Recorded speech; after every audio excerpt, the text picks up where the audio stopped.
الفاظ مترادفہ میں سے دو الفاظ،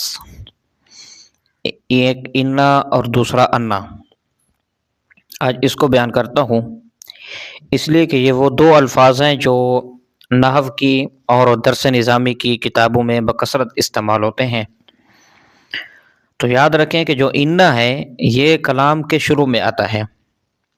اور اپنے اسم اور خبر سے مل کر یہ کلام تام بن جاتا ہے، جیسے ان زیدن قائم، اب یہ مکمل کلام ہے ایک۔ اور جو انا ہے یہ کلام کے درمیان میں آتا ہے اور اپنے اسم اور خبر سے مل کر یہ مفرد کے حکم میں ہوتا ہے، اور ایک فعل یا ایک اسم کا اس سے پہلے آنا ضروری ہے، جس کا یہ انا فاعل یا مفعول یا کوئی اور جزو جملہ بن سکتا ہے، جیسے بلغنی ان زیدن قائم۔ اور اسی طرح دوسرا فرق یہ ہے کہ جو انا کی خبر ہے اس پر لام تاکید مفتوحہ آتا ہے، جیسے ان زیدن لقائم،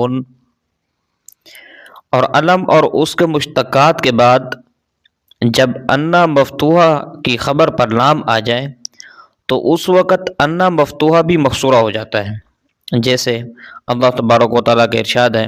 واللہ یعلم انک لرسول، تو یہ اصل میں انا تھا، لیکن